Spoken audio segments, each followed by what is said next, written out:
What is up, guys? It is the Turtle Girl. Welcome to the channel, or welcome back to the channel. Today I'm here with Father Carlos, our special guest. If you didn't see our recent video, we did a tour of his entire pet room. Go check it out if you haven't already, but today he's going to be showing us a bit of his DIY enclosure. So Father, tell us a little bit about yourself and then we'll get started. Yeah, I am Father Carlos. I'm a priest for the Archdiocese of Seattle. I've been ordained 2 years almost. And yeah, one of the hobbies that I have, because we all need hobbies in our life, is pet keeping. And so I'm happy to share that with you. Yeah, all right. So let's take a look here at these enclosures. One of the things that I really enjoy about pet keeping is learning about the animal in its natural environment, where it's from, what the temperature is like, what the terrain is like, so that when I keep the animal, I can try to replicate as much as possible their natural environment, because I noticed that really produces as natural behavior as possible. So one of the things that I enjoy is creating then their custom environments to make that possible. This triad of a rack, I was able to find the skeleton or the boxes for these 3 enclosures online, really cheap. They're old and I was able to refurbish them. So the custom background is DIY. Both of these are made from plywood and this is a PVC. These 2 are fairly heavy, but I got them, they were beginning to grow mold. So I treated them, repainted them, cleaned them out, and brought them back to life. So, you know, you get to recycle some of enclosures that other people no longer use. So these were formerly used enclosures for reptiles. They were, yes. And then you kind of just updated them, made them look better, and kind of improving them. Yeah, and they were just the boxes, so they didn't have any of the rock background or anything.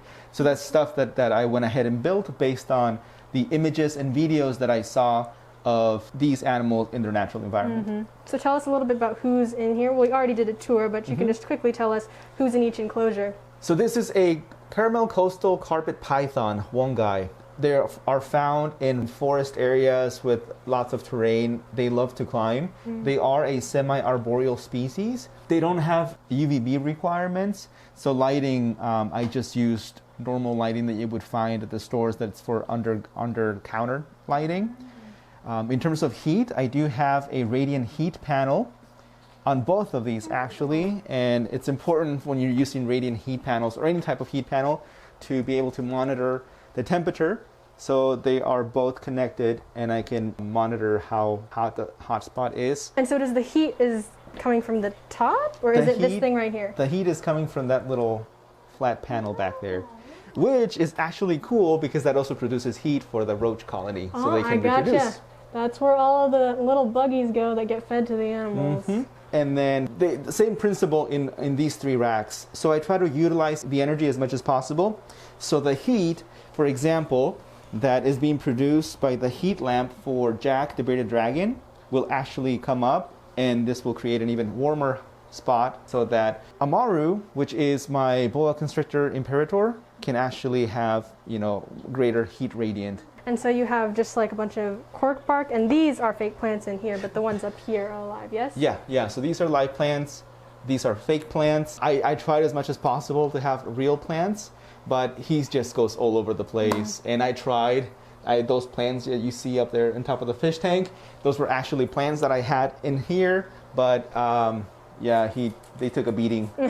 So I decided to go with fake plants for him instead. And what did the time, like how much time did it take you to put these all together? It looks like it would definitely be a lot of work. It took a lot of work. I was able to put these together in 3 weeks. Oh, okay. In 3 weeks.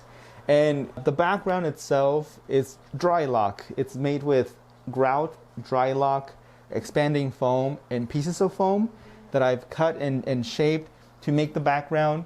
Then I covered it with grout and then a couple of layers of those, and you have to let dry fully, and that takes, you know, maybe a week for the grout process, and then a few layers of dry lock, and that's also, you know, a few days in between each layer. So they definitely took some time, and then you get to paint it, make it look as you want, carve it also. And like I said in the last video, Wongai really uses every space. So when you're building this, does the background actually get built into the enclosure, or it's something you install? Or like, did you paint it while it was in here, or how did that all work? Yeah, I built it into the enclosure. So if I ever want to change it or change out the animal, and I want a different background, then I'm gonna have to completely gut out the inside and recreate. It's absolutely beautiful, and it just goes to show like you can make incredibly enriching habitats for your animals. This is so beautiful. Yeah, and this is all cork background. These sticks are ones that I collected from the yard. So, you know, you can definitely get a lot of things that are much cheaper. Because if you try to buy some of these things in the store, you're going to pay quite a bit of money. It's one of the ways of also being a responsible individual with pet keeping, you know, and your resources, try to utilize your resources as best as possible. And I'll show you really quickly. This one is the bearded dragons. Here's There Jack. it is. Hi, There. buddy. So this is Jack. He's about maybe 6-7 years old.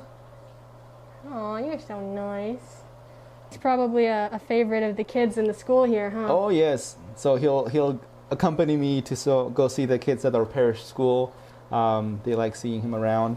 And you know, for every enclosure, especially with substrate, in the pet community, there's always debates on substrate. What do you keep him with? What do you not? At the end of the day, as the keeper, you are responsible for what you decide, as long as you make the best informed decision. And then if it is not working out, then you have to be able to change it. I got So for Jack, you know, there's a lot of people who say don't keep sand or anything. I saw all the pros and cons. I weighed them. I decided this is what's going to work best for me and the look I want as well, and what's best for Jack. And he's grown up in it since he was a little guy. He seems to be doing fine. If I ever notice that he's not, then I will go ahead and make a different choice. And look, he's even got some ledges back there in the background. And he will use them. He's got his UVB light that he hangs out on, his hot spot in that side. And so are the vents something you added later, or were those built into the enclosures? So the vents were already built into the enclosures, which was nice. So it takes some time. Whenever I'm in need of an enclosure, I will scout out online used enclosures, custom made that people have already had for many years.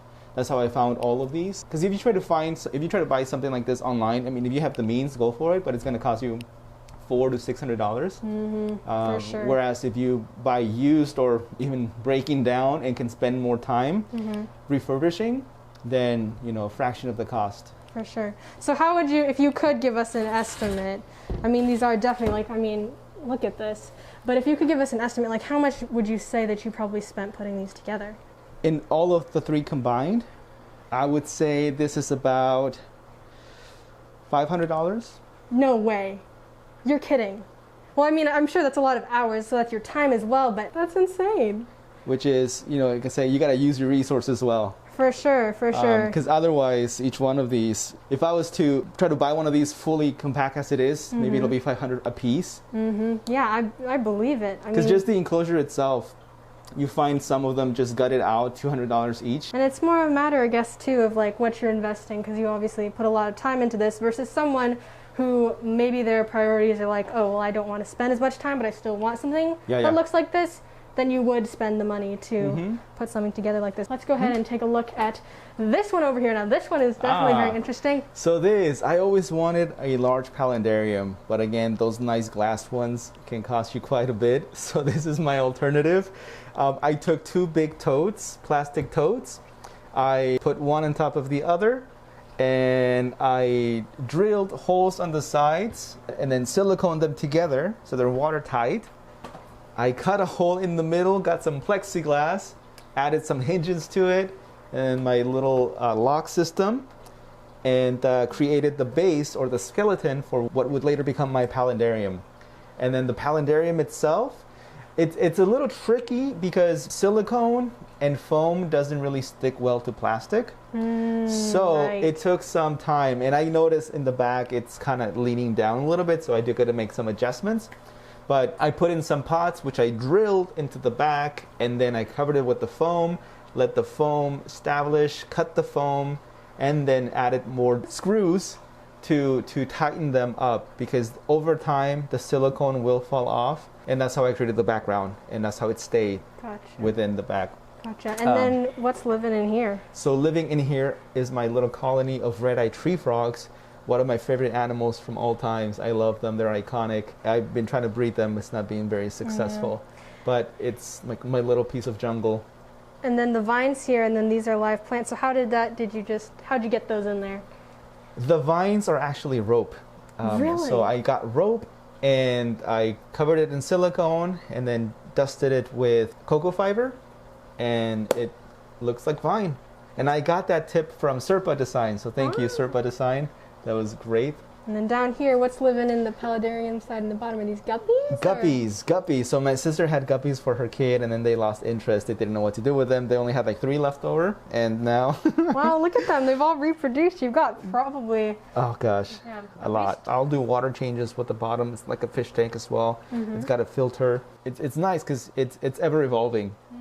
You know, every month it'll look different. That's really cool. And I'll throw up a picture too of what the frogs look like. He's got a really awesome Instagram, which you guys can check out at Pets of Carlos? Pets of Carlos. Yeah, so you guys can check that out. But this is the tree frog enclosure. And I'm sure if you guys want to leave comments and questions, maybe Father will go back and check in on those. But this is what we got going on over here. Got my little grow light on top. So it's not the most aesthetic, but it does the job. Definitely. And I mean, this compared to something that would be a all-in-one unit, this has to be way more economical and something that can be doable for more people so that they can actually enjoy keeping this without having that expense that can come along with keeping animals like this. And you can still do it well. Like you said, be efficient with your resources. You play around with it, you see what works, what doesn't, and you adjust. For sure. This is my mini palendarium, one that I also custom made. The enclosure itself, I got it secondhand from somebody who just didn't have any use for it. I'm big on being able to recycle. Very similar to the other ones. The background is custom made, mostly with cork bark and expanding foam. And I was able to create my own little water feature by dividing the tank into 3 sections. So the bottom portion, it's palendarium, so a little water area with some nanofish, little ember tetras. And the water feature itself, you can see from the background, it's a pump that's creating the water that's going out, and then I poke some holes. Haven't hidden the rubber tubing very well, but you can see that the mechanism, how it's working. And the little poison dart frog, that's its environment. It's natural, live plants as well. And it's one of those that has taken different shapes since I got it. So if you look at my Instagram, you'll see the different phases that it's gone through. And right now, this is one of my favorites. Awesome. So we'll see how well the plants grow. And that's one of the things about some of the enclosures, you know, it's for the animals. And you also want to make it pleasing to you as an individual, but you want to make sure that they're both beautiful to look at, but also serves the animals for their best interests. So those are some of Father Carlos's custom enclosures. Leave a thumbs up if you enjoyed it. And for Father, thank you so much for having us. Oh, of course. This has been such a blast. And if you guys haven't seen the entire tour we did of his other tanks, he's got some fish tanks, he's got discus, tortoises. It's an incredible video. If you guys haven't seen it yet, you can check it out. I will leave the link in the description. And Father, where can they find you? You can find me on Instagram at Pets of Carlos, and then also on YouTube, although I'm not very active there. Just look for Father Carlos, you'll find me there. Yes, definitely check him out. He's got some great stuff going on his Instagram. All those links will be in the description. Thank you guys so much for watching. Have a totally awesome day. Bye.